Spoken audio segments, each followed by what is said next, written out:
آج ہم بات کر رہے ہیں نو پین نو گین کے حوالے سے۔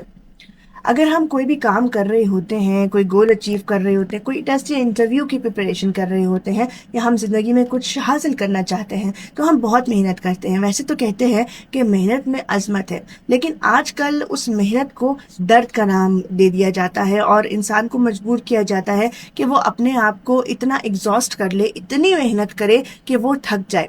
ضروری نہیں ہے کہ ہر چیز ہمارے قسمت میں بھی ہو، ہمارے لیے بنی ہوئی بھی ہو اور ہم سوٹ بھی کرتی ہو سکتا ہے کہ ہم ایک گلاب کی جستجو کر رہے ہوں، ایک گلاب کی آرزو کر رہے ہوں، لیکن اللہ تعالیٰ نے ہمارے لیے پورا ایک بوکے یا پورا ایک گارڈن سجا کر رکھا ہوا، مگر تھوڑا سا صبر کرنے کی ضرورت ہو۔ لیکن ہم اپنے اس ایک گلاب کے لیے اتنی محنت کرتے جا رہے ہیں، جس طرح سے ایک وہیکل ہوتا ہے، آپ اسے اس کی ایک اسٹیمنا ہوتا ہے، اس کے اگر اسٹیمنا سے زیادہ چلا دیتے ہیں تو اس کا انجن خراب ہو جاتا ہے۔ اس طرح انسان بھی ہوتا ہے، اگر ہم بہت زیادہ محنت کریں گے، ایگزاسٹ ہو جائیں گے، راتوں کو جاگیں گے، کھانے پینے کا خیال نہیں رکھیں گے اور کوشش کریں گے کہ ہم اپنے ٹیسٹ یا انٹرویو میں کامیاب ہو جائیں، اپنے اگر کسی جاب کے لیے اپلائی کریں تو اس میں کامیاب ہو جائیں، تو ایسا ہوتا نہیں ہے۔ اس کے بعد اگر ہم ناکام ہو جاتے ہیں اتنی محنت کرنے کے بعد، تو اگلے آپشن کو ایکسپلور کرنے کے لیے ہمارے اندر بالکل بھی انرجی نہیں رہتی، کیونکہ ہم نے اپنے آپ کو بہت ایگزاسٹ کر لیا ہوتا ہے۔ تو ضروری نہیں ہے کہ اگر آپ کسی بہت گہرے پین سے نہیں گزاریں گے اپنے آپ کو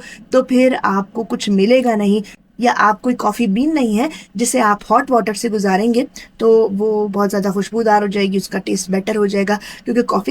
کافی بینز کے بارے میں یہ کہا جاتا ہے کہ کافی بینز ہاٹ واٹر سے جتنا زیادہ گزرتے ہیں، جتنا ہاٹ واٹر ہوگا اس کی خوشبو اور ذائقہ اتنا ہی زیادہ آئے گا۔ تو ایک انسان کو اپنے آپ کو ایک انسان کی طرح ٹریٹ کرنا چاہیے اور ایک لمٹ تک محنت کرنی چاہیے۔ اگر آپ کو کچھ نہیں ملتا تو نا امید نہ ہو، مگر اپنے آپ کو محنت کرتے کرتے اتنا ایگزاسٹ نہ کر دیں کہ آپ کی نیند پوری نہیں ہے، آپ کا آرام مکمل نہیں ہے۔ اس سے آپ کے دماغ پہ بھی بہت اثر پڑتا ہے، آپ کا جسم بھی وقت سے پہلے تھکنے لگ جائے گا۔ اپنے آپ کو محنت ضرور کروائیں، محنت میں عظمت ہے، مگر ہر چیز کی لمٹ ہوتی ہے۔ ایوری تھنگ از بیٹر اور every thing is suitable if it is done in limits. So excess of everything is dangerous. Be careful about that. اور کبھی بھی اپنے آپ کو اتنا ایگزاسٹ نہ کریں کہ ایک آپشن کو ایکسپلور کرنے کے چکر میں آپ دوسرے آپشن تک پہنچ ہی نہ سکیں اور آپ اپنی منزل تک نہ پہنچ سکیں، جسٹ بیکاز اس لیے کہ آپ نے اپنے آپ کو ایگزاسٹ بہت زیادہ کر لیا ہے، بہت زیادہ محنت کر لی ہے اور آپ نا امیدی کی گہرائیوں میں اتنا ہی نیچے جا چکے ہیں۔